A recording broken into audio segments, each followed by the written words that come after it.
तो देखिए, definite integration को यदि हम डेफिनेशन लिखे, ठीक है, तो कैसे लिखेंगे कि let integration f x of d x is equal to g of x plus c, ठीक है, then if f x is continuous in a से बी, ठीक है,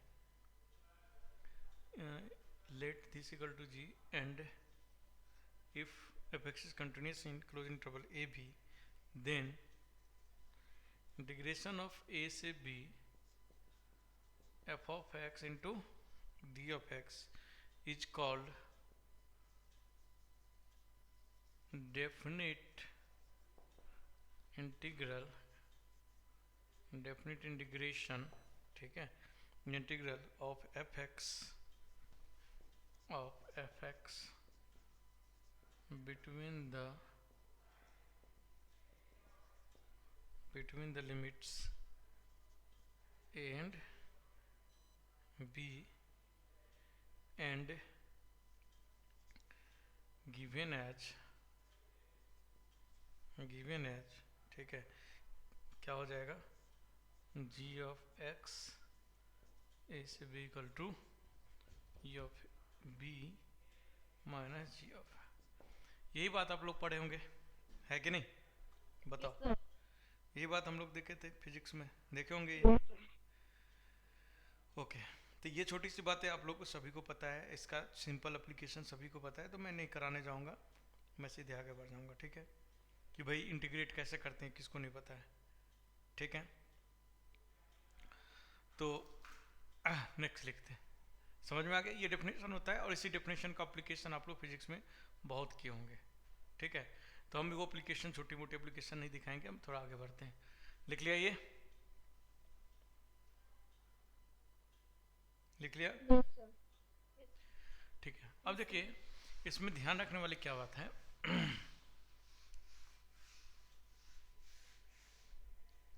कि मान के चलो कि कहीं पर दिया हुआ ऐसे 1 से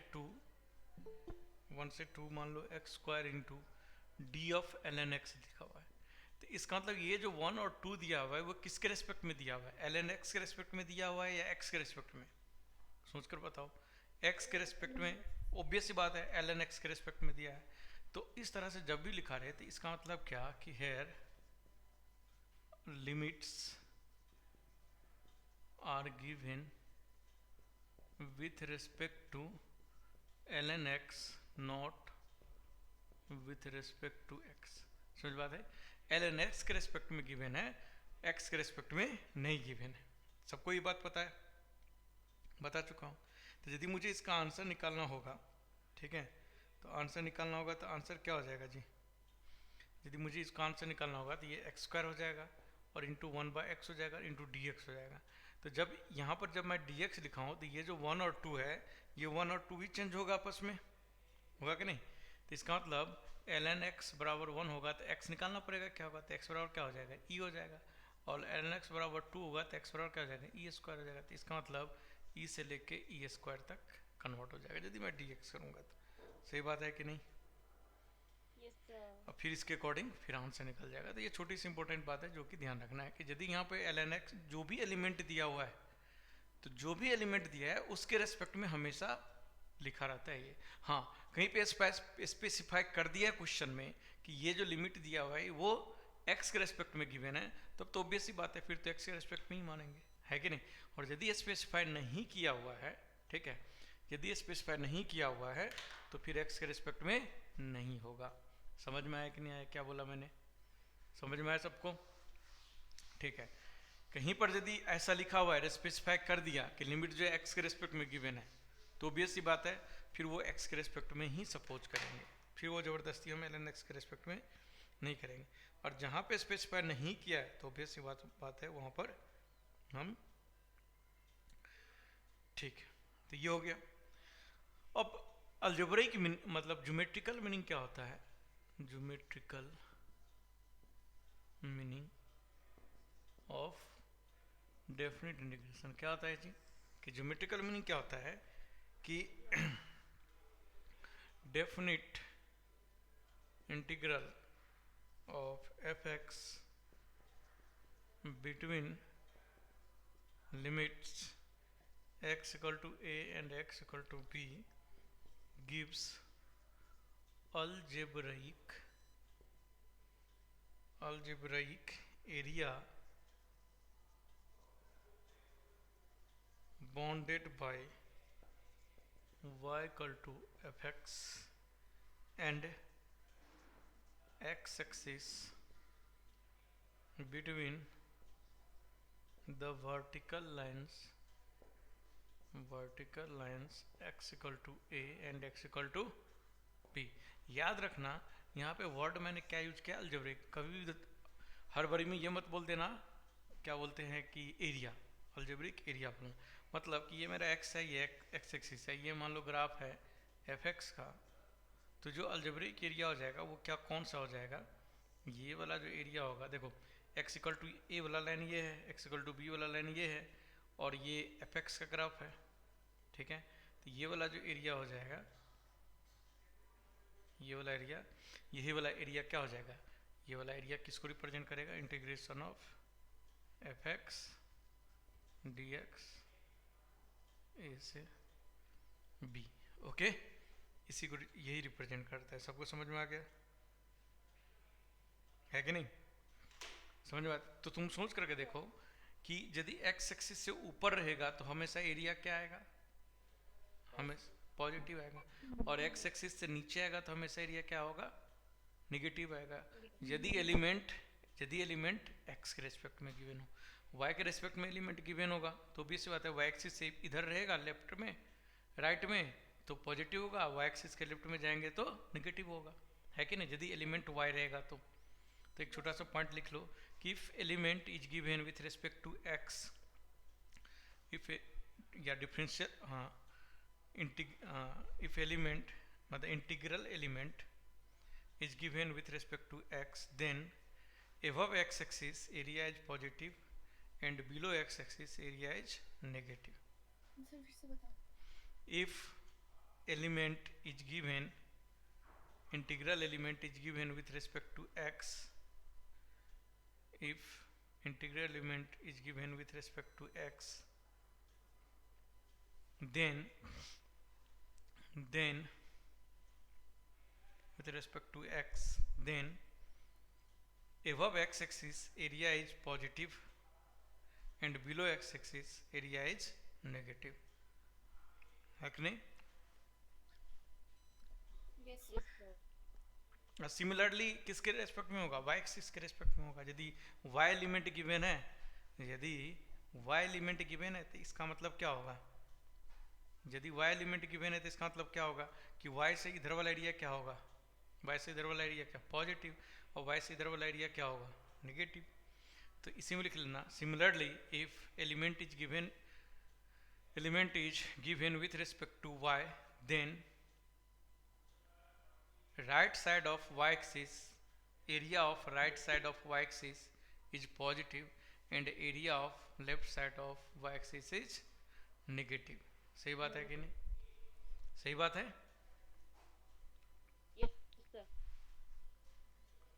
ठीक, क्योंकि जनरली हमारे को x एक्सिस से डेफिनेट इंटीग्रेशन में तो डेफिनेटली है कि x एक्सिस के रिस्पेक्ट में ही आपको हमेशा देगा, ठीक है। तो टेंशन वाली कोई बात ही नहीं। बताओ, ठीक है। अच्छा एक बात बताओ, सोचने वाली बात है कि यदि मैं इंटीग्रेशन इधर से इधर करूं, मतलब इधर से इधर करने का मतलब क्या हुआ कि इसको लोअर लिमिट बना देना और इसको अपर लिमिट बना देना, ये हुआ ना जी। यदि इसको मैं लोअर बना दूं, अपर बना दूं, लोअर बना दूंगा और इसको अपर बना दूंगा तो एरिया क्या हो जाएगा इस केस में, अभी वाले केस में नेगेटिव हो जाएगा। समझ बात है? सबको पता है कि यदि मैं इधर से इधर, मतलब जैसे a से b है, यदि मैं अब b से a कर दूं तो निगेटिव एरिया आ जाएगा, मतलब निगेटिव वैल्यू आ जाएगा, सबको ये बात पता है। तो यदि मैं लेफ्ट से राइट से लेफ्ट जाऊंगा तो हमेशा एरिया पॉजिटिव देगा, यदि मैं उल्टा कर दूंगा लिमिट को तो एरिया हमारा क्या हो जाएगा, ऑब्वियस ही बात है निगेटिव हो जाएगा। हो जाएगा कि नहीं हो जाएगा? हो जाएगा, ठीक है। देखो ये एरिया वाला कॉन्सेप्ट बहुत इंपॉर्टेंट है, क्योंकि बहुत सारे एंड डेफिनेट का क्वेश्चन ना आपका मतलब इंटीग्रेट ही नहीं होगा, लेकिन ग्राफ से करोगे तो फटाफट हो जाएगा। ठीक है, तो जब हम डेफिनेट इंटीग्रेशन यूज करेंगे तो हमें ग्राफ से भी बहुत क्वेश्चन निपटाएंगे। समझ गए? तो चलिए अभी तक जितना पॉइंट्स हमने लिखा उन पॉइंट्स को ध्यान में रखते हुए हम कुछ पॉइंट्स लिख सकते हैं। ठीक है, तो ये बात ध्यान रखना क्या कि एरिया यदि डेफिनेट के थ्रू भी मतलब एरिया हम इंटीग्रेशन वाला मेथड से भी निकाल सकते हैं और ग्राफिकल मेथड से भी एरिया निकाल सकते हैं, है कि नहीं? मतलब डेफिनेट इंटीग्रेशन मतलब डेफिनेट इंटीग्रल किसी भी फंक्शन का निकाल सकते हैं। सही बात बोल रहा हूँ कि नहीं?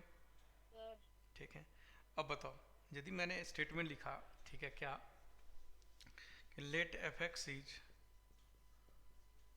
continuous in a b and integration of a से b f x dx equal to 0, then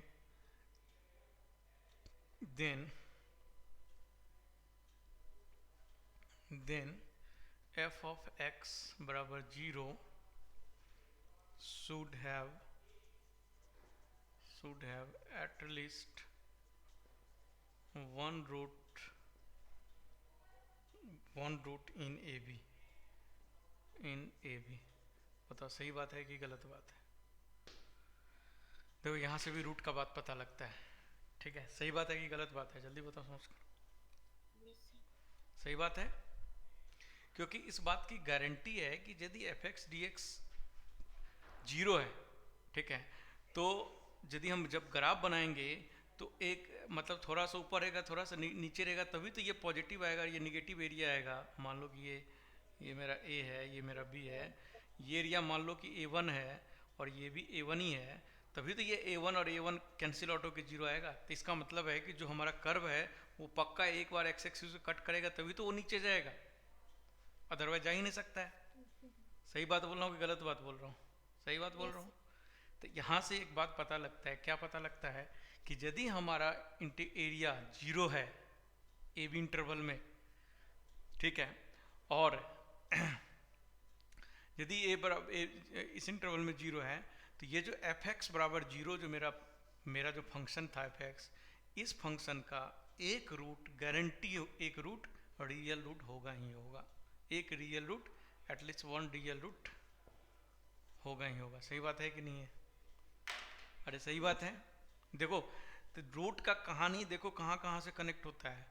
continuity से कनेक्ट किया मैंने क्या बोलते हैं मैक्सिमा मिनिमा से भी कनेक्ट किया मैंने, ठीक है, क्या बोलते हैं डिफ्रेंशिएशन से हमने कनेक्ट किया, ठीक है। अब देखो डेफिनेट से इनडेफिनेट से भी कनेक्ट हो रहा है।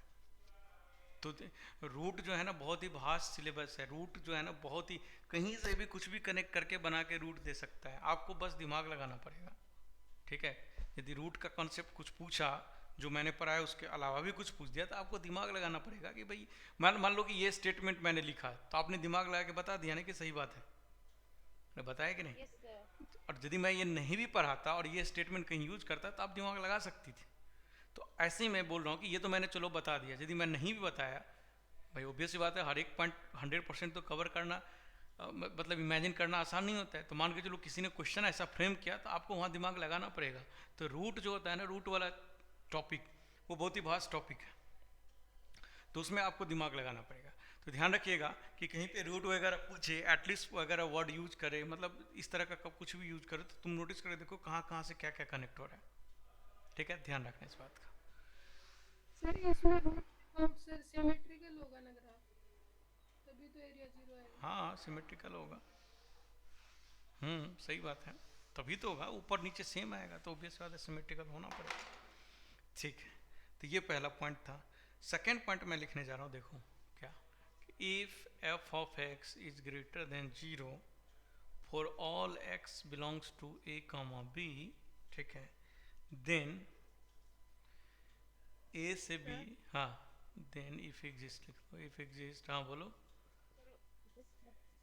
ऊपर से ग्राफ नीचे आया हाँ कुछ एक्स तक 0 ही रहा, फिर नीचे गया तो एकदम सिमेट्रिक तरह होगा ना, फिर रूट के अगेंस्ट। तब भी तो भाई एक्स एक्सिस को तो कट मार के नहीं भाई, ऊपर में तुम्हारा ग्राफ ऐसे आया तो ये यहाँ तक आया, तो यदि ये ग्राफ ये एरिया आया तो इस एरिया को माइनस जीरो, क्योंकि उसका डेफिनेट इंटीग्रेशन जीरो है तो गारंटी इतना एरिया नीचे आना पड़ेगा, तभी तो ये दोनों आपस में कैंसिल होगा। ठीक है, तो सर वो थोड़ी देर मतलब बहुत सारे रूट्स हो गए होते हैं इनफाइनाइट, हाँ क्यों नहीं, एटलीस्ट मैंने एक बोला है, कुछ इंटरवल एक मैंने क्या बोला है कि एटलीस्ट एक रूट हो सकता है, मैक्सिमम कितना भी हो सकता है, मैक्सिमम के बारे में हम कोई कमेंट नहीं कर सकते। ठीक है, लेकिन ये इस बात की हम गारंटी दे सकते हैं कि एक तो रूट गारंटी होगा, मिनिमम एक रूट तो गारंटी, क्योंकि एक बार तो कट मारना ही पड़ेगा, मैक्सिमम 10 बार भी कट मार सकता है, डजन मैटर, कि छोटा छोटा करके ऐसे करके ऐसे करके ऐसे करके फिर ये वाला एरिया जोड़ करके इसके साथ हो जाए, नहीं समझ रहे, तो मैक्सिमम तो कितना भी रूट हो सकता है। ठीक है, लेकिन मिनिमम एक रूट होगा, इस बात की गारंटी है, मैक्सिमम का गारंटी नहीं दे सकते कितना होगा। ओके, कि हमने क्या पॉइंट लिखा है कि if f of x is greater than zero for all x belongs to a b, then if exist a से b f x d s is greater than zero. सही बात है कि नहीं, ये हमेशा ट्रू होगा कि नहीं होगा, क्योंकि यदि एफ एक्स इज पॉजिटिव है, ए से बी में यदि एफ एक्स का ग्राफ पॉजिटिव है तो उसका डेफिनेट इंटीग्रेशन भी तो पॉजिटिव ही आएगा, मतलब उसका एरिया जो आएगा वो पॉजिटिव ही आएगा ना। Yes sir. ठीक है, next point, if f of x is greater than equal to 0 and is continuous function in AB, also if a से b fx into dx is equal to 0, then ठीक है, then f of x बराबर 0 for all x belongs to a से b। बताओ सही बात है कि गलत बात है, सही बात है कि गलत बात है? ये सर सही है।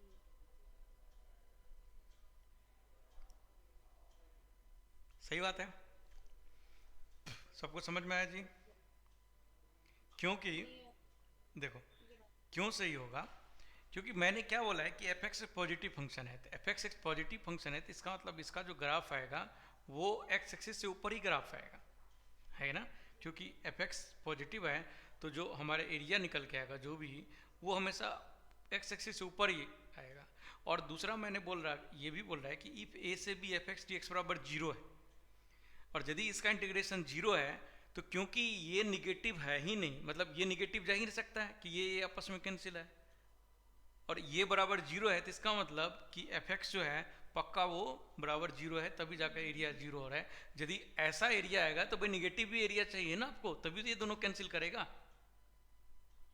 तो निगेटिव एरिया तो कभी बन ही नहीं सकता, क्यों? क्योंकि ये स्टेटमेंट गिवन है, तो इस स्टेटमेंट के कारण निगेटिव एरिया बन ही नहीं सकता है, और यदि निगेटिव एरिया बन ही नहीं सकता और हम बोल रहे हैं कि ये एरिया इसका 0 है, तो इस बात की गारंटी है कि फिर मेरा फंक्शन ही क्या है, कांस्टेंट फंक्शन है, और वो कांस्टेंट फंक्शन किसके बराबर है? 0 के बराबर है।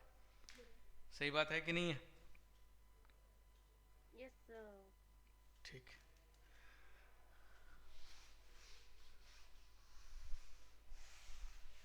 तो मतलब उस इंटरवल में कांस्टेंट होगा ना, बाकी तो ना होता है। उस इंटरवल की बात कर रहे हो, कैसी बात है। नेक्स्ट पॉइंट है कि if let in a comma b, ठीक है, देखो छोटी मोटी बातें हम नहीं बताएंगे, ठीक है ना, जो बातें नहीं समझ में आती वही बताएंगे, ठीक है, जो बातें इंपॉर्टेंट है। अब हम इंटीग्रेट करके नहीं दिखाएंगे कि देखो इंटीग्रेशन, वो फिजिक्स में आपने किया है और 12th में भी किए होंगे। देन देखो मैंने क्या लिखा है कि ए बी में एफ एक्स हमेशा क्या है? ग्रेटर देन जी एक्स है, तो इस बात की गारंटी है कि ए बी में एफ एक्स का जो एरिया आएगा वो हमेशा ए बी में जी एक्स के एरिया से बड़ा आएगा। सही बात है कि नहीं? Yes sir. ठीक है, सोचने वाली बात, मतलब इसमें कोई दिक्कत ही नहीं है, ऑब्वियस सी बात है कि नहीं? बोलो हाँ या ना। Yes sir. ठीक है, अब देखो ये छोटा सा स्टेटमेंट है लेकिन बहुत पावरफुल स्टेटमेंट है, ठीक है। कैसे पावरफुल स्टेटमेंट है आप देखो देना सर, कोई बात नहीं, तो ये कैसे इंपॉर्टेंट है, ध्यान से देखो कि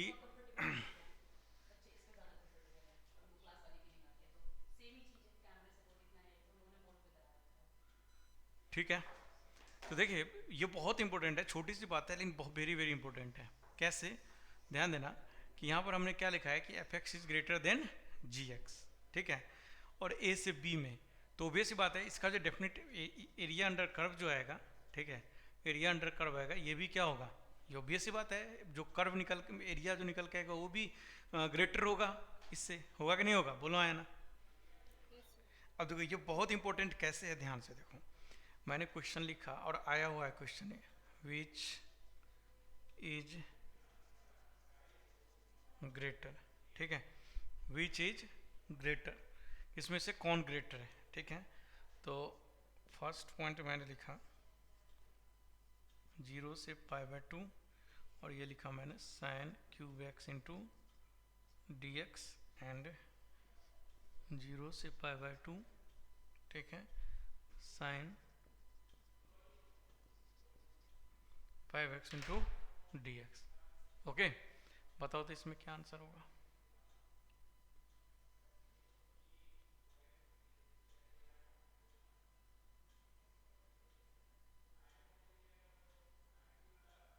फर्स्ट वाला। कौन सा होगा जी, बताओ। 0 से π/2 में कौन फंक्शन बिगर है, सोच के देखो, ये वाला फंक्शन बिगर है, ये वाला छोटा होगा, तो ऑब्वियस सी बात है सीधे हम डायरेक्टली लिख सकते हैं ऐसे। आप इंटीग्रेट करने की जरूरत नहीं है इसमें, सोच के देखो, आप इंटीग्रेट करने जाओगे पावर 5 है, पावर 3 है, हाँ ठीक है ना, थोड़ा सा लंबा चौड़ा टाइम लगेगा, लेकिन आपको पता है ये कंसेप्ट, तो फटाफट हो गया क्वेश्चन, हो गया ना जी। Yes sir. ठीक, जैसे सेकेंड क्वेश्चन लो,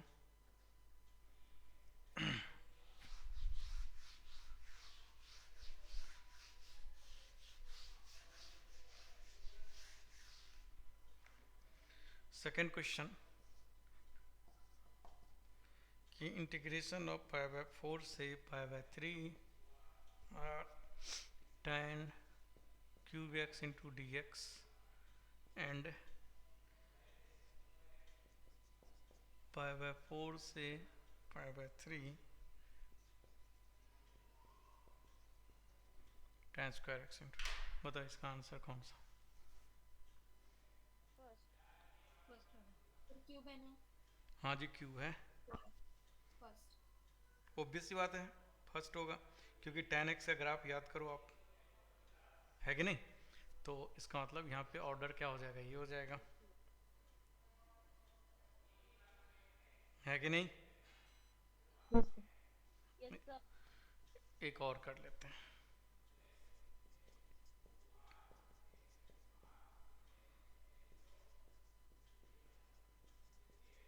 और याद रखना यहाँ पे मैंने चेंज कर दिया है, ठीक है, याद रखना चेंज कर दिया है, सेम नहीं है, बताओ आप आंसर।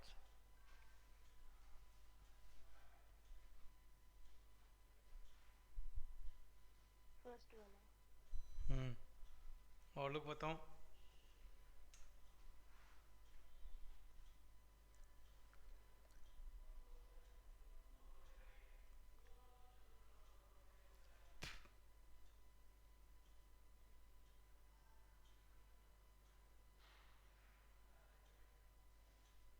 सर फर्स्ट में लिमिट π/3 से π/5 है और π/3 से पाई, ठीक है, क्या साइन लगाएंगे बताओ, नेगेटिव। मतलब I1 is greater then I2, this, ये आंसर सही है, बताओ सबका आया। देखो यहाँ पे फंक्शन को हमने सेम रखा है लेकिन लिमिट को चेंज कर दिया, फंक्शन सेम है बट लिमिट चेंज है, इसका मतलब क्या होगा कि भाई ग्राफ तो सेम ही आने वाला है, ग्राफ में तो कोई चेंज नहीं होगा, तो ग्राफ में चेंज नहीं होगा तो भाई वैल्यू देख लेंगे किस में क्या आ रहा है कि नहीं। Yes sir. ठीक है, तो देखो छोटी सी बात थी बट इंपॉर्टेंट बात था, जो कि ध्यान रखना, ठीक है।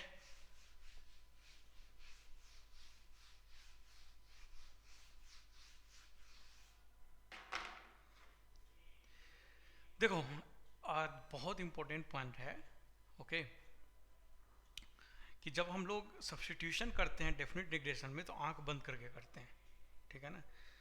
आप लोग फिजिक्स में क्यों होंगे, ऑब्वियसली बात है, फिजिक्स में उतनी ज़रूरत नहीं पड़ती है, ठीक है, तो हम लोग आंख बंद करके कर देते हैं, ठीक है। सब्स्टिट्यूशन मतलब इंटीग्रेशन। तो देखो क्या याद रखना कि टू अप्लाई, हाँ आप रिकॉर्ड कर रहे क्या? हाँ कर रहा हूँ, टू अप्लाई ए से b f x into d x equal to, देखो जब भी हम ये अप्लाई करते हैं तो बहुत सारे बात का ध्यान रखना पड़ता है। याद करो कि इंटीग्रेशन तभी हो सकता है जब डिफ्रेंशिएशन होगा, है कि नहीं भाई। यदि डिफ्रेंशिएशन एग्जिस्ट नहीं करेगा तो बताओ इंडेफिनिट इंटीग्रेशन हो सकता है क्या? नहीं हो सकता है। तो डिफ्रेंशिएशन एग्जिस्ट होने के लिए याद करो कितना कंडीशन था। कोई भी फंक्शन डिफरेंशिएबल होने के लिए क्या था कंडीशन, कि कंटिन्यूस होना चाहिए, कि फंक्शन का एलएचडी और आरएचडी इक्वल होना चाहिए, ये ठीक है, ये तमाम सारी चीज़ें होगी तभी जा कर के फंक्शन डिफरेंशिएबल होगा। और फंक्शन यदि डिफरेंशिएबल है तभी वो फंक्शन का इंडेफिनिट इंटीग्रेशन एग्जिस्ट करेगा, अदरवाइज इंडेफिनिट करेगा ही नहीं। और इंडेफिनिट एग्जिस्ट करेगा तभी जाके हम ये चीज़ लिख सकते हैं, नहीं तो लिख ही नहीं सकते हैं। तो आप जस्ट इमेजिन करो कि ये छोटा सा प्रोसेस आपको बहुत आसान दिख रहा होगा, लेकिन इमेजिन करो कितना कॉम्प्लेक्स हो गया। पॉइंट समझ रहे हो कि किस पॉइंट ऑफ व्यू से मैं बोल रहा हूँ कि कितना कॉम्प्लेक्स हो गया? अरे समझ रहे हो ना मैं क्या बोल रहा हूँ? तो याद रखना कि जितनी कॉम्प्लेक्सिटी था उधर जे एडवांस वाले कहीं से भी कुछ भी यहाँ पे घुसा करके वो कॉम्प्लेक्सिटी आपसे पूछ सकता है।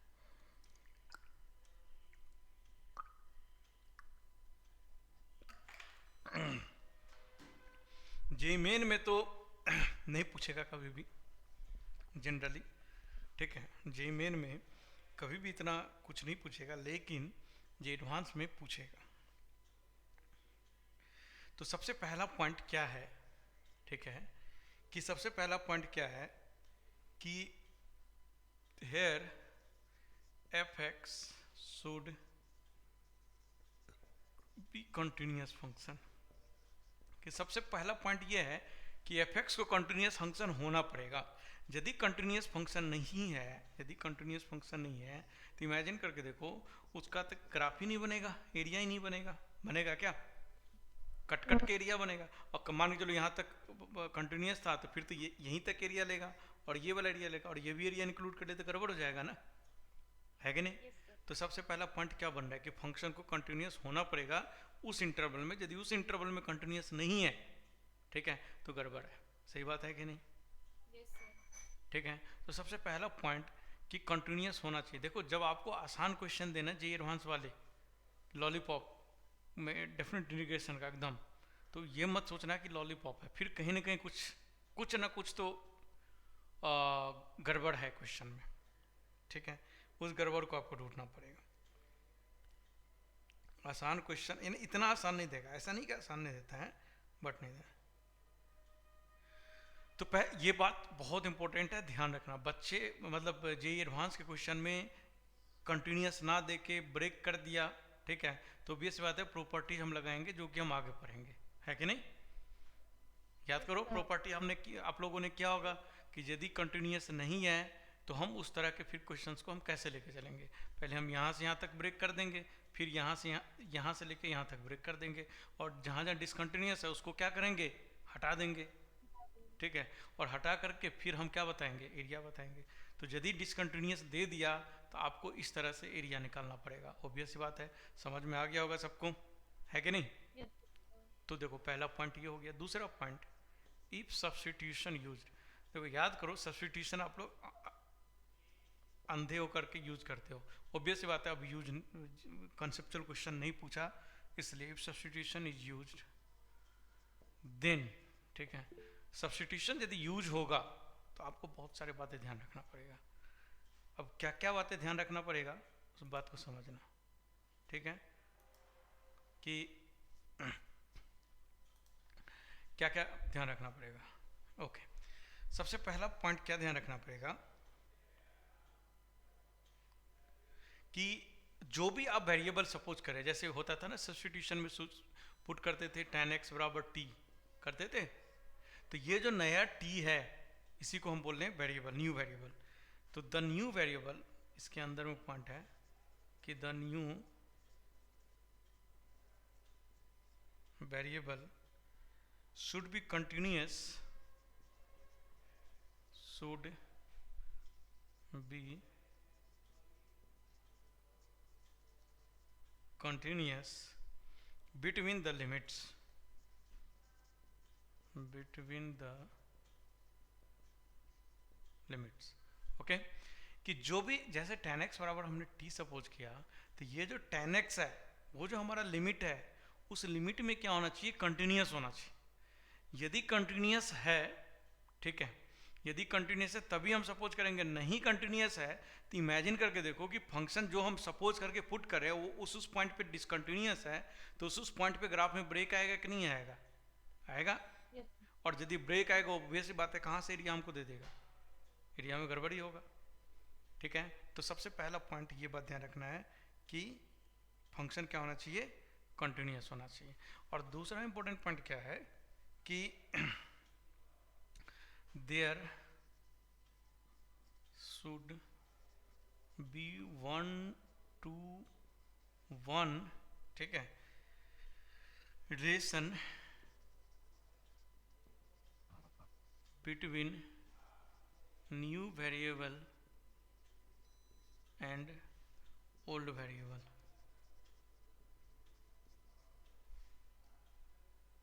ठीक है, कि दूसरा पॉइंट मैंने क्या लिखा कि जो भी हम सपोज कर रहे हैं, मान के चलो ये t हुआ, ठीक है, और पुराना वेरिएबल मेरा x था, ठीक है, ये x है और ये नया वेरिएबल t है। तो अब सारा का सारा वेरिएबल, मतलब जब हम इसको पहले क्या था dx, ऐसे करके dx था, अब हमारा क्या हो जाएगा, ऐसे करके dt हो जाएगा, हो जाएगा कि नहीं।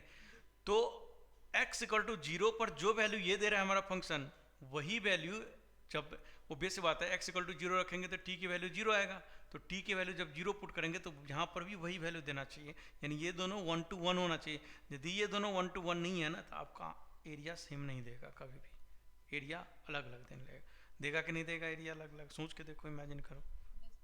क्योंकि भाई जब x इक्वल टू 0 पुट किया, ये 5 दे रहा है, और x इक्वल टू 0 पर t इक्वल टू 5 मान के चलो, t इक्वल टू 1 आया, फिर t इक्वल टू 1 इसमें पुट कर दिया और ये 6 दे रहा है, तो यहाँ से एरिया 6 देगा और यहाँ से 5 देगा, कहाँ से इक्वल होगा। तो ये 1 to 1 कॉरस्पॉन्डेंस होना चाहिए। यदि 1 to 1 कॉरस्पॉन्डेंस नहीं है तो आपका एरिया अलग अलग देना पड़ेगा। देखो कभी भी ये चीज़ें ना जेईई मेन तक में कभी नहीं पूछेगा आपको, ये चीज़ें जो ना जेईई एडवांस में आपको कंसेप्चुअल क्वेश्चन में निकाल के देगा, बढ़िया से देगा, तरीके से, समझ बात है। तो इस बात का आप पूरी तरह से ध्यान रखिएगा, ठीक है, जेईई एडवांस क्वेश्चन करते हो। अदरवाइज तो आपको भी पता है कि जब आप सब्स्टिट्यूशन आपने किया फिजिक्स में, कहीं भी कोई दिक्कत हुआ, बताओ, सीधे आंख बंद करके सब्स्टिट्यूशन किया, ये सब बात जानते थे क्या, नहीं ना, ठीक है। तो हाँ, तो कोई जरूरत, मतलब मेजॉरिटी % क्वेश्चन में कभी भी नहीं जरूरत पड़ेगा, लेकिन आपको लॉलीपॉप टाइप का क्वेश्चन दिया हुआ है, ठीक है, कि भाई बहुत ही आसान क्वेश्चन है, तो पता नहीं जी एडवांस वाले इतना आसान कैसे पूछ दिया, तो इसका मतलब वो कॉन्सेप्चुअल क्वेश्चन है। जी एडवांस में जब भी आसान क्वेश्चन दिखे तो समझना कोई कॉन्सेप्ट है इसमें, ठीक है। देखो वैसे इस बार जेईई मेंस का जो पेपर आएगा ना, सुन रहे हो सब लोग, ठीक है, कि जेईई मेंस का पेपर मैं लिख के देता हूँ, मेरा प्रेडिक्शन है, ठीक है, क्या कि 60-70% पेपर इजी आएगा और 30% डिफिकल्ट आएगा, मैथ्स की बात बता रहा, ठीक है, 30% डिफिकल्ट आएगा। पहले थोड़ा सा रेशियो अलग अलग होता था, पहले 50% इजी आता था और 50% डिफिकल्ट आता था, यानी इस साल इजी आएगा, लेकिन इस साल इजी आएगा बट लेंदी आएगा। मैं बता रहा हूँ, इस 70 में से मैं लिख के देता हूँ 50% क्वेश्चन लेंदी आएगा। आप लोग यही बोलोगे कि सर क्वेश्चन बहुत लेंदी था, और 30% क्वेश्चन मतलब ट्रिकी आएगा, समझ गए क्यों लेंदी देगा, ठीक है, क्योंकि देखो तुम एग्जामिनर यही सोच रहा है कि तुम लोग 2 साल तो ऑनलाइन पढ़े हो, लॉकडाउन हो गया, ऑफलाइन पढ़े हो, ठीक है, तो वो ज़्यादा सिलेबस कवर नहीं करेगा, सिलेबस लिमिटेड रखेगा, ठीक है। जो जो सिलेबस डिलीट किया है समझो उधर से नहीं पूछने वाला है, ठीक है। हम गारंटी हम नहीं दे रहे हैं, हम एक प्रेडिक्शन कर रहे हैं, समझ गए, पैसा नहीं, हमने आपको सारा पढ़ाया है तो सारा आप ध्यान रखोगे। लेकिन मेरा आकलन है, मेरा एक स्पेकुलेशन है, ठीक है।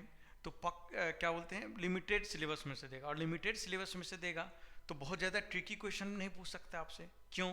क्योंकि आपने बहुत अच्छे से प्रिपेयर नहीं किया तो ट्रिकी नहीं पूछेगा। लेकिन 12th लेवल का तो पढ़े हो, तो इसीलिए क्वेश्चन क्या पूछेगा आपको, लेंथी पूछेगा। समझ बात है? इस बात की हम 99.99% श्योर हैं कि क्वेश्चन आपका मैथ्स में लेंथी क्वेश्चन आएगा, ठीक है।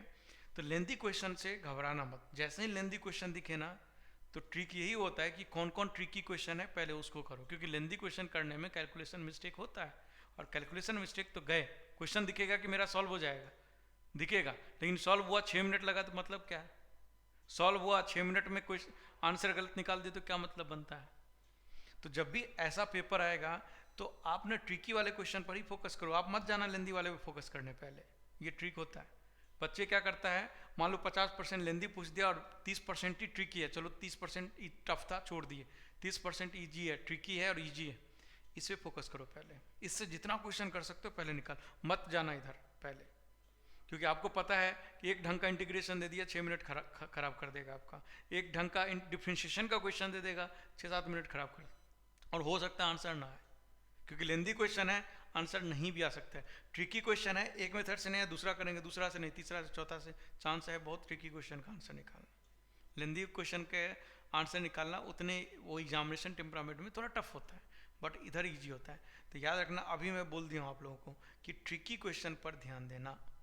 क्वेश्चन आपको सब होगा, लेकिन वहां पे कौन सा क्वेश्चन करके आ रहे हो ये इंपॉर्टेंट है, और कौन सा क्वेश्चन करके आ रहे हो, और क्वेश्चन कम टाइम में क्वेश्चन सही हुआ कि नहीं हुआ, ये इंपॉर्टेंट है। क्वेश्चन सारा आना इंपॉर्टेंट नहीं है, ठीक है। क्वेश्चन सारा आ रहा है बट उतने टाइम में करके नहीं है तो मतलब क्या है? इंपॉर्टेंट ये है कि जितने क्वेश्चन आपने किया वो एकदम सही होना चाहिए, और एकदम उतने लिमिटेड टाइम में। तो ध्यान रखना, लेंथी पेपर आता है, डरना मत, ट्रिकी क्वेश्चन ढूंढो, कौन क्वेश्चन ऐसा है जो कम टाइम में सॉल्व होगा। सारा लेंथ और दिखने लगे अरे ये भी सॉल्व कर सकता हूँ, ये भी कर सकता हूँ, दिख रहा है कि लेंथी है, मत करना, छूना भी मत पहले उसको। हाँ, बाद में कोई क्वेश्चन ही नहीं बचेगा तब वो भी सी बात है, उन क्वेश्चंस पे जाएंगे। चलिए, जैसे देखो एक क्वेश्चन है मेरे पास,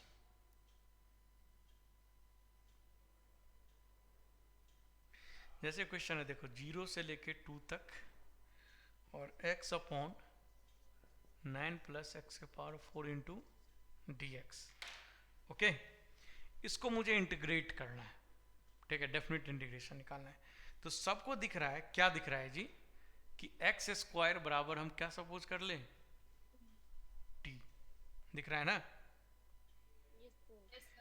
तो x² बराबर यदि मैं t सपोज कर लिया, ठीक है, तो हमारा क्या फंक्शन बन जाएगा देखो, तो 1/2 dt अपॉन 9 + t² बन जाएगा कि नहीं बन जाएगा?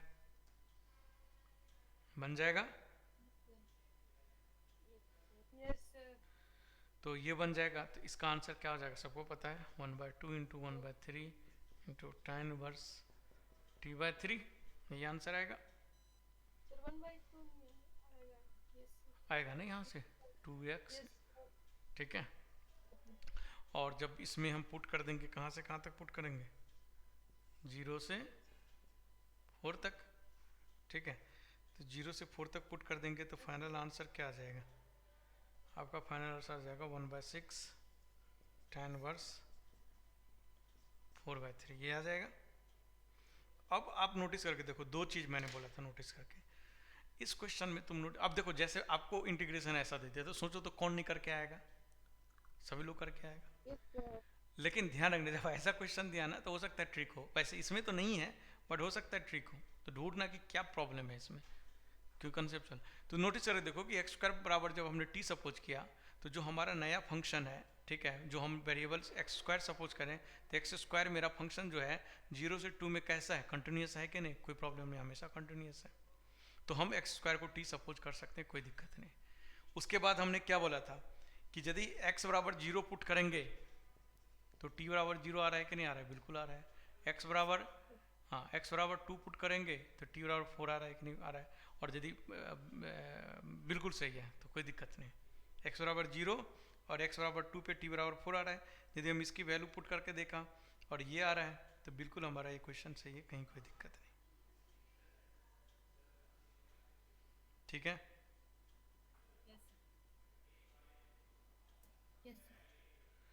जैसे देखो क्वेश्चन लो, प्रॉब्लम कहाँ होगा दिखाता हूँ।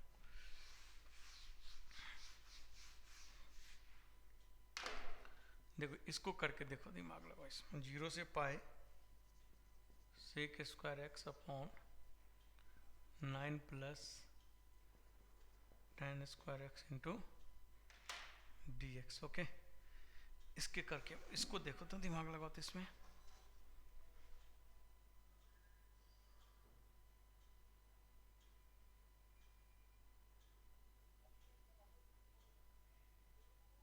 सर बोलिए। सर अगर यहाँ हम 10 सपोज लेंगे तो फिर वो डिसकंटिन्यूअस हो जाएगा। हाँ तो आंसर निकाल के देखो ना, फिर पता लगेगा आपको। आंसर निकालो सब लोग, क्या आ रहा है। tan x को t सपोज करके देखो क्या आंसर आ रहा है। 0 आ रहा है। Yes sir. अब सोच के देखो कितना इजी क्वेश्चन है, सब लोग करके आ जाओगे। लेकिन सोच के देखो कि tan x को यदि आप t सपोज करोगे, ठीक है, तो इसका आंसर ना ये मान लो i है, तो i बराबर 0 आएगा कि नहीं आएगा, चेक करो। आ रहा है? अरे आ रहा है कि नहीं आ रहा है, जल्दी बोलो। Yes sir. अब सोच के देखो, इसका 0 जिंदगी में कभी आ सकता है नहीं। क्यों? क्योंकि ओवरऑल इस फंक्शन को ध्यान से देखो तो ये फंक्शन क्या है, F x is greater than 0 है कि नहीं है। क्योंकि ये भी पॉजिटिव, ये भी पॉजिटिव, ये भी पॉजिटिव, तो गारंटी है कि पॉजिटिव फंक्शन है। और पॉजिटिव फंक्शन का कभी इंटीग्रल 0 आ सकता है? बताओ, इम्पॉसिबल है। इसका मतलब इसमें जो सब्स्टिट्यूशन हम कर रहे हैं उसमें गड़बड़ है। और गड़बड़ क्या है, tan x क्या है 0 से पाई में कंटिन्यूस है क्या? नहीं है। और इसी डिसकंटिन्यूटी के वजह से ये प्रॉब्लम हो रही है, ठीक है। इसी डिसकंटिन्यूटी के वजह से ये 0 से पाई में हमारा ये फंक्शन क्या है, डिसकंटिन्यूस। और इसी डिसकंटिन्यूटी के वजह से हमारा आंसर, ये वाला आंसर क्या आ रहा है, गलत आ रहा है। तो मैंने क्या बोला कि जब बहुत आसान क्वेश्चन दिखे ना तो मत सोचना आसान है, थोड़ा सा दिमाग लगाना। अब देखो कितना आसान क्वेश्चन है, देखते ही सबकी। और पहला ही ऑप्शन देगा 0, ए ऑप्शन देगा 0, ताकि तुमको बी सी पे जाने ही नहीं देगा, ठीक है। तो ऐसे इस क्वेश्चन को हम नहीं ले जा सकते हैं, समझ गए। ऐसे इस क्वेश्चन को नहीं ले जा सकते हैं। क्यों नहीं? अब देखो 1 to 1 क्रॉसपॉन्डेंस भी नहीं है। कैसे? देखो ध्यान से, जब आपने x बराबर t सपोज किया तो जब x की वैल्यू 0 पुट किया तो भी 0 आ रहा है, और जब पाई पुट किया तो भी 0 आ रहा है। आ रहा है कि नहीं आ रहा है? तो देखो 1 to 1 क्रॉसपॉन्डेंस है क्या? याद करो मैंने क्या बोला था कि जो वेरिएबल और x की वैल्यू है उसमें 1 to 1 क्रॉसपॉन्डेंस होना चाहिए। यदि x इक्वल टू 1 पे यदि जो वैल्यू t की वैल्यू आ रहा है और x इक्वल टू 2 पर वही सेम वैल्यू नहीं रिपीट होना चाहिए, समझ। जैसे इसमें रिपीट हो रहा है ना, t इक्वल टू पाई पर x इक्वल टू 0 पर भी ये आ रहा है, x इक्वल टू पाई पर भी आ रहा है। तो ये वैल्यू जो रिपीट हो रहा है, इसी कारण ये सारी प्रॉब्लम हो रहा है। डिसकंटिन्यूअस तो प्रॉब्लम है ही, साथ के साथ सबसे बड़ी प्रॉब्लम ये है। समझ में बात आई कि नहीं आई? तो इस केस में ये वाला सब्स्टिट्यूशन क्या है, वैलिड नहीं है, नॉट वैलिड, ठीक है। अभी तक आप लोग जो सब्स्टिट्यूशन करते आए हो, ठीक है, आंख बंद करके कर लेते हो, है ना। तो अब आंख मत बंद करके करना। यदि आप आंख बंद करके कर लिया तो गड़बड़ हो जाए। और क्यों ऐसा आ रहा है नोटिस करके देखो कि tan x का ग्राफ यदि आप देखोगे, मतलब इसका अगर आप sec x का अगर आप कुछ बनाओगे तो, खैर चलो उतना डिटेल में जाने की जरूरत नहीं, तो करो। ऑब्वियसली बात है कैंसिल आउट हो रहा होगा, इसीलिए हो रहा है ये, है कि नहीं। यदि सोचा जाए तो कैंसिल आउट हो रहा होगा तभी हो रहा है। तो याद रखना, तो यदि आपको बोलेगा कि इसका आंसर एग्जैक्टली निकालो क्या होगा, ठीक है, यदि इसका आंसर तो एग्जैक्टली निकालने के लिए ऑब्वियस बात है इसके लिए ग्राफ बनाना पड़ेगा, ठीक है। और इसका ग्राफ पॉसिबल नहीं है तो आपको जब भी ऑप्शन देगा ना तो ऑप्शन में इक्वल टू 0 दे देगा, b equal to greater than 0 लिख देगा, और c equal to less than 0, d equal to NOT लिख देगा। तो ऑब्वियस बात है ग्रेटर देन 0 आंसर है। समझ में आता है? लिमिट में ब्रेक करके कर सकते हैं। लिमिट में ब्रेक करके, हाँ वो आगे हम बताएंगे। यदि इसको एक तो ग्राफ से बना सकते हैं, लेकिन यदि ग्राफ से नहीं बना सकते हैं तो आप 0 से tan x कहाँ तक है और फिर कहाँ तक है उसमें मॉड लगा दो, फिर आंसर निकाल दो।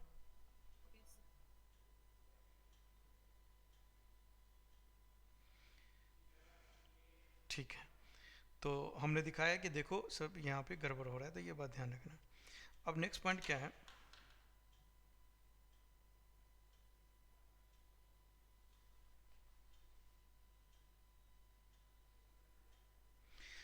नेक्स्ट छोटा सा टॉपिक है improper integration, improper indefinite integrals. ठीक है, वर्ड ही है इम्प्रॉपर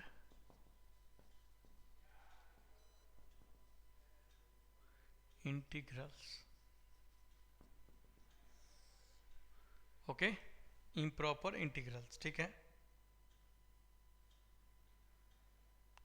इम्प्रॉपर मतलब क्या हुआ कि मान के चलो ए से बी में हमारा फंक्शन डिफाइन है, लेकिन जब हमने ए पुट किया या कोई भी ए या बी या कोई भी दोनों भी पुट किया, और यहाँ जब हमने इंटीग्रेट किया लास्ट में हमारा जी ऑफ ए आया ऐसे, और यहाँ ए भी पुट किया और इस पे फंक्शन ही अनडिफाइंड है, तो ऑब्वियस बात है फिर तो वैल्यू नहीं आएगा, है कि नहीं? आएगा क्या? नहीं आएगा। मान के चलो कि लास्ट में ऐसे आया गया, मान के चलो ऐसे जीरो, ये पाई आ गया, ये जीरो आ गया, और यहाँ पे कुछ ऐसा आ गया, मान लो एक्स स्क्वायर बाय एक्स आ गया। अब इसमें यदि पुट करोगे तो ये जीरो बाय जीरो फॉर्म आ गया, मान लेना, मैं बोल रहा हूँ, या साइन एक्स मान लो, तुम साइन एक्स बाय एक्स मान लिया। जब जीरो पुट करोगे तो जीरो बाय जीरो फॉर्म आ जाएगा, तो ये तो अनडिफाइंड चीज़ हो जाएगा, इंडिटर्मिनेट चीज़ हो जाएगा कि नहीं? तो इस तरह के इंटीग्रल को क्या बोलते हैं? इम्प्रॉपर इंटीग्रल बोलते हैं। समझ बात है? तो हम क्या करेंगे इस पर, इस तरह के इंटीग्रेशन पे, क्योंकि हमको एरिया निकालना होता है, तो यदि इस पॉइंट पे अनडिफाइंड है, इंडिटर्मिनेट है, लेकिन इससे पहले या आगे तो इंडिटर्मिनेट नहीं है ना, तो इससे पहले या आगे क्या करेंगे? लिमिट निकाल देंगे। समझ बात है? पॉइंट समझ में क्या बोला मैंने? कि भैया हमें पता है कि जीरो पर तो ये इंडिटर्मिनेट है, लेकिन जीरो प्लस या जीरो माइनस पे जाएंगे तो इंडिटर्मिनेट नहीं होता है, क्योंकि एरिया कुछ ना कुछ एग्जिस्ट करेगा। तो हम इस केस में क्या करेंगे? इस केस में जीरो प्लस निकालेंगे और पाई माइनस निकालेंगे। समझ बात है? ठीक है, अब फिर निकाल करके फिर हम बता देंगे एरिया क्या होगा। तो जब भी इस तरह का चीज़ आएगा तो इस तरह के इंटीग्रल को क्या बोलते हैं? इम्प्रॉपर इंटीग्रल बोलते हैं। और आपको लिमिट यदि सही से समझ में आया तो ऑब्वियस बात है, हमें यदि इसके बीच में वैल्यू निकालना है, जीरो से पाई के बीच में, तो ऑब्वियस बात है जीरो पर क्या लेना पड़ेगा? RHL, और पाई पर क्या लेना पड़ेगा? LHL, यदि अनडिफाइंड है तो। ठीक है, और निकाल करके फिर वो लिमिट सॉल्व कर देंगे तो फिर हमारा क्या आ जाएगा? आंसर आ जाएगा, और वही मेरा क्या आ जाएगा? फाइनल आंसर हो जाएगा। समझ में बात आई कि नहीं? इम्प्रॉपर इंटीग्रल का मतलब आया समझ में? अरे आया? ठीक है, लिखना है तो लिख देता हूँ कि इफ fx इज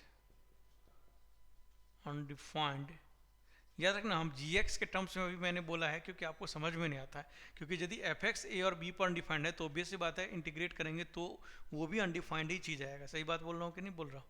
डेफिनेटली आएगा। ठीक है, तो if fx is undefined at x equal to a, क्योंकि डेफिनेशन इस तरह से लिखते हैं इसलिए, देन ऑल्सो a से b fx कैन be,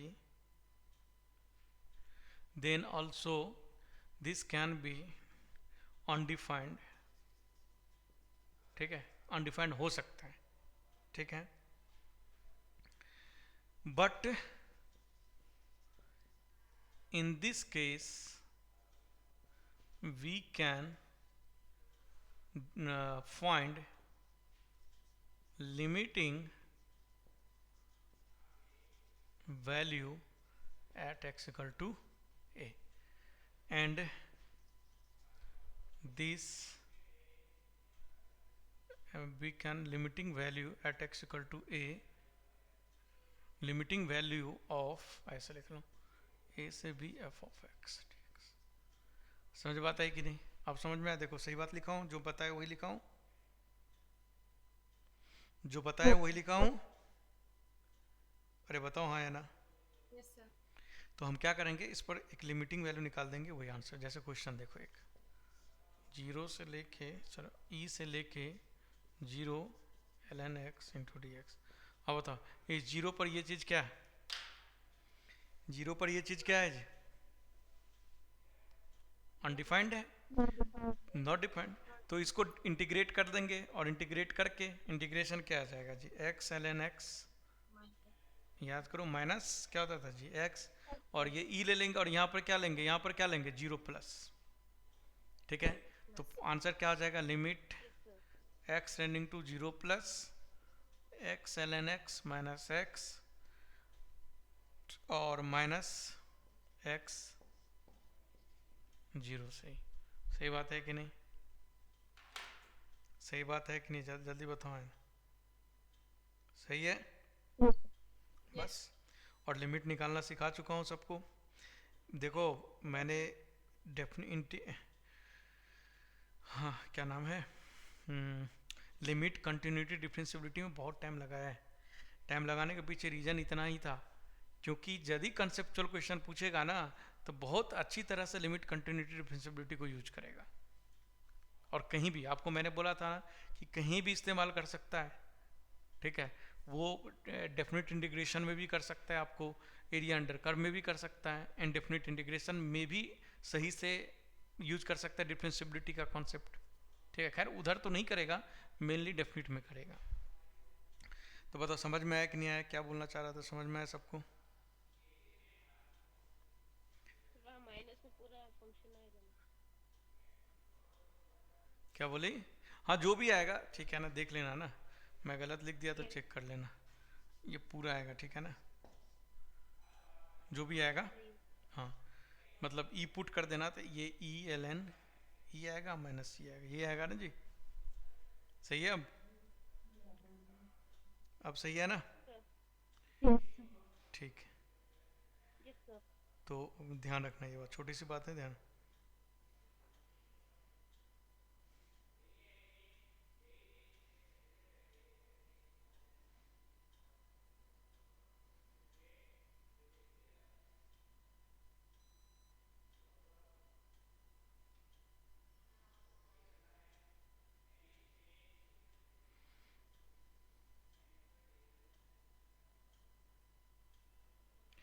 ठीक है, तो देखो ये छोटी छोटी बातें जो है, जो बेसिक्स में हमें यूज आएगा, जो कि ध्यान रखना है। ठीक है, ये सारी छोटी छोटी बातें आपको ध्यान रखना है। ठीक है, क्योंकि रिमेनिंग चीज तो आप भाई सब्स्टिट्यूशन के थ्रू कैसे इंटीग्रेशन करते हैं पता है ना सबको, बहुत बार फिजिक्स में किया है ना जी। सब tan x बराबर t सपोज करके फिर वेरिएबल चेंज कर दिए, फिर इंटीग्रेट कर दिए, फिर बाद में पुट कर दिए, फिर आंसर निकाल दिए। ये कौन नहीं जानते, सब लोग जानते हो। तो मेन चीज मैंने आपको बता दिया। ठीक है, अब मेन चीज बताने के बाद नेक्स्ट टॉपिक है अपना प्रॉपर्टीज ऑफ इंटीग्रेशन। ठीक है, देखो ये पूरा बेसिक था जो कि ध्यान रखना।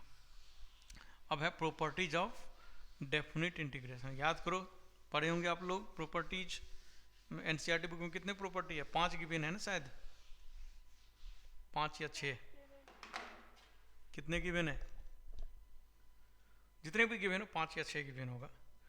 तो अब हमारा टॉपिक है प्रॉपर्टीज ऑफ, हाँ 7, हाँ प्रॉपर्टीज ऑफ डेफिनेट इंटीग्रेशन। ठीक है, प्रॉपर्टीज ऑफ डेफिनेट इंटीग्रेशन।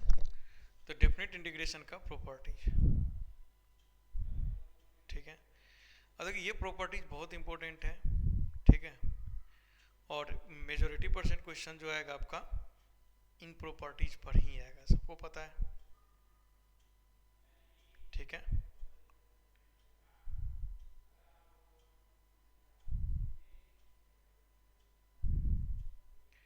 तो देखो सबसे पहला प्रॉपर्टी,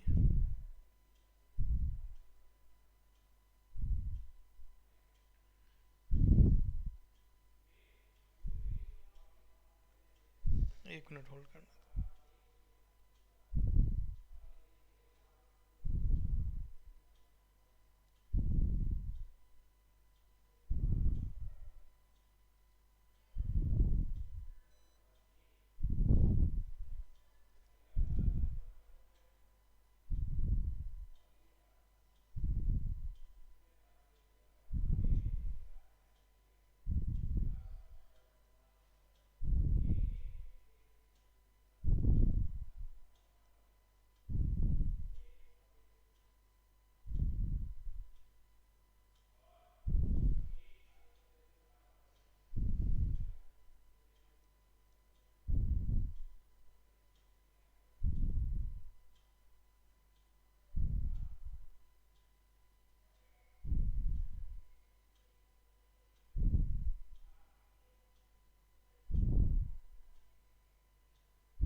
ओके, आवाज़ आ रहा है मेरा? हेलो, आवाज़ आ रहा है क्लियर? यस। ठीक है। तो देखो property number one, property number one क्या है कि यदि मेरे पास कोई इंटीग्रेशन है ए से बी, ठीक है, और यहाँ एफ एक्स डी एक्स लिखा हुआ है, और यदि मैं ए से बी कर दिया और ये लिख दिया F of T into d of T, बताओ ये दोनों इक्वल होगा कि नहीं होगा? कोई दिक्कत है इसमें? अरे दोनों सेम होगा ना जी? अरे हाँ या ना, कुछ तो बोलो। बिल्कुल, क्योंकि मैंने क्या किया, ये जो x था वेरिएबल, उस x की जगह दोनों जगह टी टी पुट कर दे। वेरिएबल चेंज करने से क्या फर्क पड़ता है, इंटीग्रेशन सेम रहेगा। ठीक है। प्रॉपर्टी नंबर टू कि कोई फंक्शन जो है डिसकंटिन्यूअस है, मतलब जैसे a से b है और मैंने एफ एक्स डी एक्स लिखा, ठीक है, तो इसको इंटीग्रेट हम क्या कर सकते हैं, a से लेके b1 तक ले लिया एफ एक्स डी एक्स, फिर प्लस b1 से b2 ले लिया f x d x, and so on, इस तरह से बहुत सारे ले सकते हैं। और ये ले लिया मान लो bn से b तक एफ एक्स डी एक्स। ये सारा इंटीग्रेशन क्या रहेगा, सेम ही रहेगा। लॉजिक क्या है, सिंपल सी बात है, ये इंटीग्रेशन है, हमने छोटे छोटे एरिया में डिवाइड कर दिया। ये a था, ये b था, ये b1 हो गया, b2 हो गया, b3 हो गया, एंड ये bn हो गया, है कि नहीं, एंड सोन। तो ऐसे कर सकते हैं कि नहीं कर सकते हैं, बताओ है ना, कर सकते हैं कि नहीं? Yes sir. बिल्कुल कर सकते हैं। तो देखो ये वाला पॉइंट है कि जब भी डिसकंटिन्यूअस फंक्शन आएगा तो हम इस तरह से क्या करेंगे, ब्रेक कर देंगे जहाँ जहाँ डिसकंटिन्यूटी है, फिर उसको इंटीग्रेट कर देंगे तो मेरा आंसर आ जाएगा, है कि नहीं? समझ में आ गया? ठीक है, तो चलो अब कुछ क्वेश्चंस प्रैक्टिस करते हैं।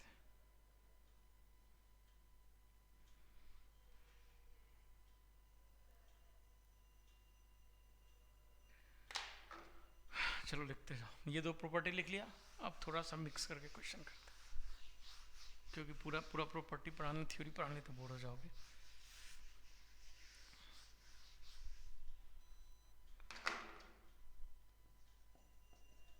इंटीग्रेशन ऑफ 0 से 5/4 sin 2x अपॉन sin के पावर 4x प्लस cos के power 4x into d x. Okay, करना है इसको।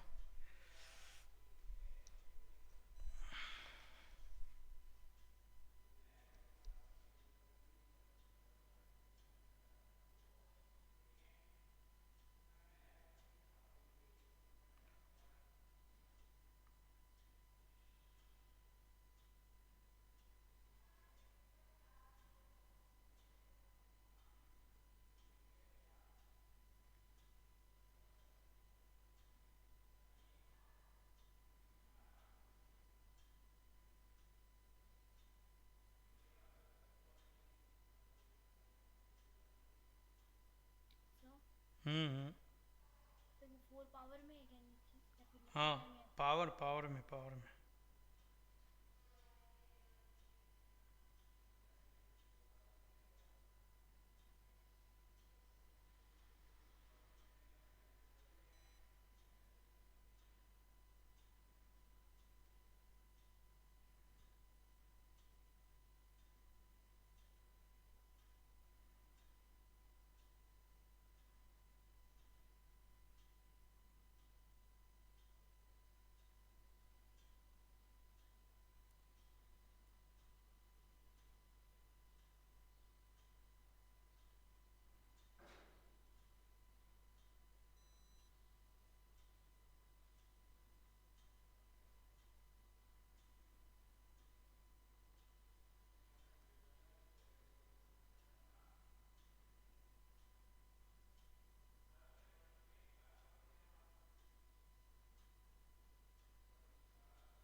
हो गया क्या?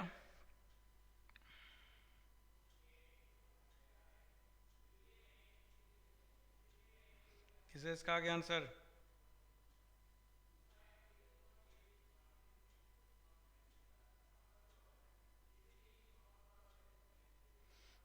किसी का आया कि नहीं आया? जल्दी बोलो, काफी टाइम लगा दिया। नो सर, मतलब आ रहा है कि मैं करूं? अभी नहीं आया। मतलब कर रहे हो? सबको हिंट दे दूं क्या कि करोगे?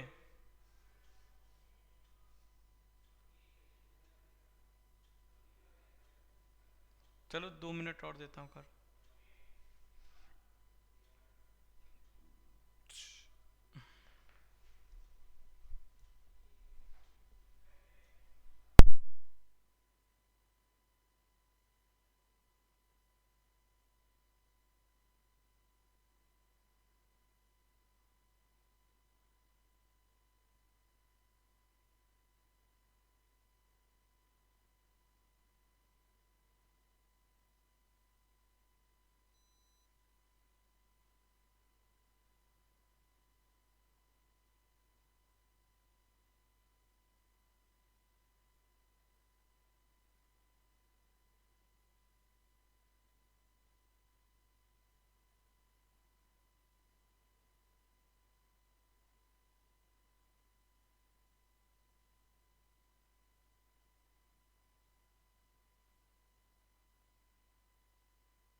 जी, आया किसी का? देखो कैसे करेंगे भाई। ये क्वेश्चन तो सिंपल इंडिफिनिट का है, ठीक है।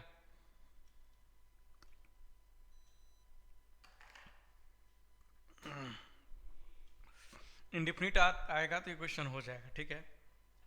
देखो ध्यान से कि यहाँ क्या लिखा हुआ है, साइन 2x, और नीचे में क्या है देखो ध्यान से, साइन और कॉस का। तो मैंने क्या बोला था कि जब भी साइन कॉस का पेयर दिखे ना, तो सबसे पहले क्या याद करोगे? Sine x plus cos x का डिफ्रेंसिएशन वाला मेथड याद करो, फॉर्मेट बताया था, अरे याद करो, ठीक है। Yes sir. तो ऊपर में क्या लिखा हुआ है, साइन 2x। देखो ऊपर में क्या लिखा हुआ है, साइन 2x, ठीक है। तो ऊपर में यदि साइन 2x लिखा हुआ है, या तो तुम उस मेथड से चले जाओ, और नहीं तो तुम दूसरे मेथड से भी कर सकते हो, ठीक है। कि ध्यान से देखो यहाँ पर क्या लिखा हुआ है, sign 4x plus cos 4x लिखा हुआ है ना, ठीक है। तो sign 4x plus cos 4x, तो इसको मैं क्या लिख सकता हूँ? सर ये पावर में ना। हाँ, plus sine 4x plus cos 4x equal to मैं लिख सकता हूँ sine square x plus cos square x का होल स्क्वायर और minus 2 sine square x into cos square x. तो ये क्या आ जाएगा, 1 माइनस ये क्या हो जाएगा, 2 साइन 2x बाय कितना हो जाएगा जी, क्योंकि साइन 2x बाय रूट 2 का whole square. Sine 2x by root 2 का होल स्क्वायर, यस सर। ठीक है। यानी 1 माइनस साइन 2x अपॉन 2, तो साइन स्क्वायर 2x अपॉन 2 हो जाएगा। सही है, देखो तब सर रूट 2 का स्क्वायर। सही है, ठीक है। तो ये हो जाएगा, तो ध्यान से देखो, ये हो जाएगा और ये हो जाएगा, तो इसको मैं क्या लिख सकता हूँ? इसको यदि मैं एलसीएम ले लूँगा तो क्या लिख सकता हूँ? 2 माइनस साइन स्क्वायर एक्स, और ऊपर में मेरे पास क्या है? साइन 2x, तो नीचे में मेरे पास क्या आना चाहिए? कॉस 2x, है ना? तभी तो क्वेश्चन हो सकता है। तो नीचे में मेरे को cos 2x चाहिए और मेरे को sin स्क्वायर 2x है, तो इसको मैं क्या लिख सकता हूँ? इसको लिख सकता हूँ 1 minus cos square 2x upon 2, 2 इधर लेके गया था, 2 minus 1 plus cos square 2x upon 2, तो 2 में से 1 गया तो क्या होगा? 1 plus cos square 2x by 2, तो 2 ऊपर चला गया, तो देखो क्या हो जाएगा? अब ये 0 से पाई 4 ही रहेगा, और यहाँ क्या आ गया? 2, और ये क्या हो जाएगा जी? 1 साइन 2x dx अपॉन क्या आ जाएगा? 1 plus cos square 2x into d x. अब नोटिस करके देखो, cos 2x को मैं t सपोज करूंगा तो dt प्रेजेंट है कि नहीं ऊपर में? तो हो गया ना क्वेश्चन। तो ये क्या था? इंडेफिनिट का क्वेश्चन था। हाँ, जब ये सब्स्टिट्यूशन करेंगे तो यहाँ भी सब्स्टिट्यूशन करना पड़ेगा भाई। 0 पाई बाई 4 पे कर लोगे? कर लीजिएगा ना आप लोग? Yes sir. तो ट्राई करके घर पे देख लेना, फाइनल आंसर जो आएगा इसका वो आएगा पाई बाई 4। तो ये सिंपल क्वेश्चन है। कौन सा क्वेश्चन? इंडेफिनिट का क्वेश्चन है और सब्स्टिट्यूशन का क्वेश्चन है, याद करो। कर लोगे सब लोग? Yes sir. चलो एक बाय पार्ट्स का क्वेश्चन करो, ठीक है? 0 से ln 2 और ये x इंटू ई के power minus x d x, by parts वाला मेथड करो। देखो डिसिमिलर टाइप का फंक्शन है, तो बाय पार्ट्स के अलावा तो कुछ यूज हो ही नहीं सकता है कि नहीं? फटाफट करो। फंक्शन क्या लिख? x इंटू ई के power minus x, x into e के power minus x. Okay sir.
ln of root of 2e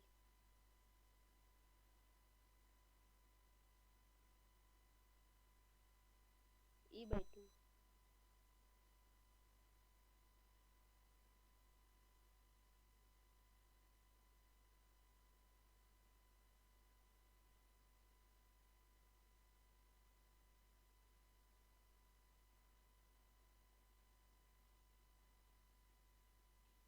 sir answer क्या है इसका?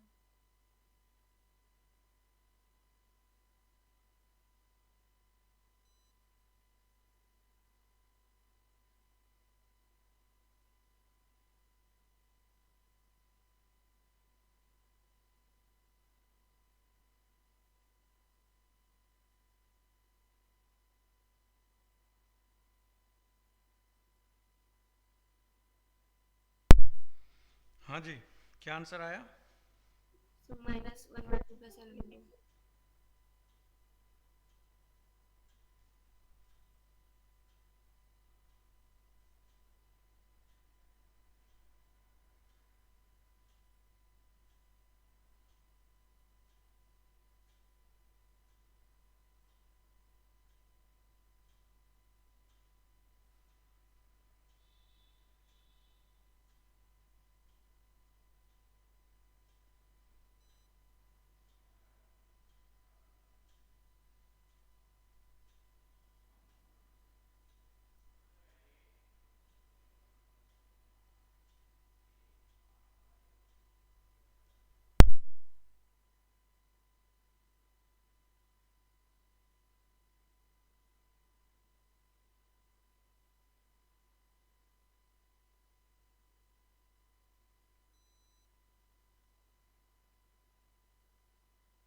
जी, इसका आंसर क्या आएगा? क्या आया सब लोगों का? ln of under root e by 2. ln of under root e by 2। तो मेरा तो ln2 माइनस 1/2 है। अभी आंसर कंफर्म कर देता हूँ। तो सेम ही है। आंसर है ln e बाई 2/2। सही है, ln yes sir. e by 2/2 सही है। Okay, yes sir.